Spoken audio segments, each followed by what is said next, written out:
आप सभी का स्वागत है हमारे चैनल में फियर इज बैक। तो चलिए चलते हैं आज की कहानी की ओर।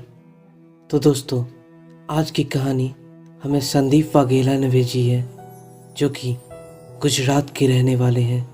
तो आइए जानते हैं यह कहानी संदीप वाघेला की जुबानी।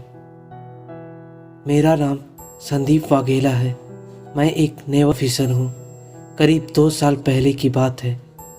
एक प्राइवेट सेमिनार अटेंड करने के लिए मैं अपनी पत्नी रूबी के साथ पोरबंदर गया था।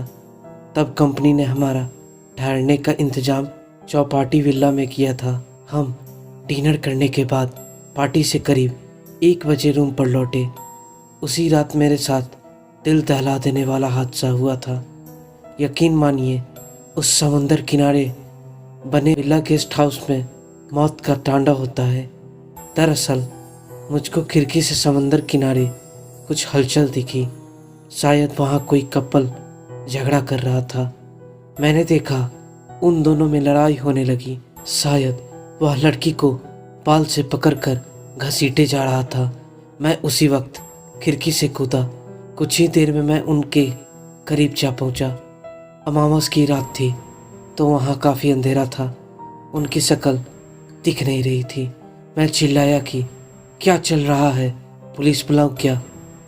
तब उन दोनों में से किसी ने जवाब नहीं दिया।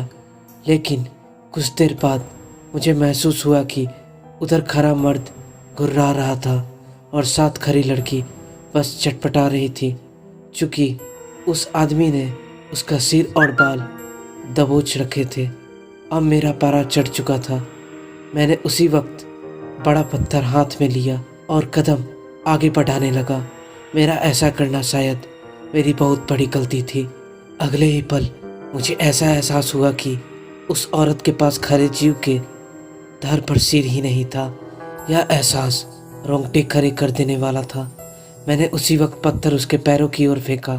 तभी अगले ही पल उसने अपने पैरों से रेत उड़ान शुरू किया। मैं आंखें भींचता उधर से भागा और दौड़कर हमारे विला की खिड़की के पास पहुंच गया। मैंने रूम के अंदर जाकर रूबी को पूरी बात बताई। हम दोनों सदमे से कांप रहे थे। उस वक्त हमने समुंदर की ओर नज़र दौड़ाई, लेकिन वहाँ कुछ नहीं दिख रहा था। शायद वह परलौकिक शक्ति वहाँ से जा चुकी थी। उस महिला का भी कुछ पता नहीं लगा। हम करीब 3 बजे तक सोने की कोशिश करने लगे। मुझे पक्का याद था कि हमने कमरे की लाइट चालू रखी थी। तभी मुझे एहसास हुआ कि रूबी मेरे पीठ पर हाथ सहला रही थी। उसका हाथ काफ़ी गर्म था। उस वक्त मैंने अजीब सी गंध का एहसास किया। मेरी आंख झटके से खुली तो कमरे में धूप अंधेरा था। मैंने फौरन मुड़कर बिस्तर पर देखा तो मेरी रूह कांप गई। वहाँ कोई भी नहीं था। तभी मेरी नज़र टीवी के पास गई। वहाँ रूबी गुमसुम खड़ी थी। मैं उठकर उसके पास जाने लगा, लेकिन पता नहीं क्यों वैसा मुझसे हो नहीं पा रहा था। मैं लेटे लेटे ही चीखा। तभी मैंने एक भयानक मंजर देखा। रूबी के पास पर्दे के पीछे वहीं बिना सिर बाल धर था। उसका पंजा रूबी के सिर पर था। थोड़ी ही देर में मुझे पसीने आने लगे। मेरी आंखें भारी होने लगी। उसके बाद क्या हुआ कुछ पता नहीं। मैं जैसे शून्य अवकाश में जा चुका था। मेरा शरीर बेहद ठंड पड़ चुका था। ऐसा लग रहा था कि मेरे शरीर की चेतना खत्म हो चुकी हूँ। अगले दिन मैं अस्पताल में था। डॉक्टर ने बताया माइनर पैनिक अटैक हुआ है। रूबी ने कहा रात में कुछ हुआ ही नहीं। वह आज भी यही बोलती है, लेकिन मुझे पता है उस रात का भयानक सच। इस घटना के बाद हम कभी पोरबंदर नहीं गए।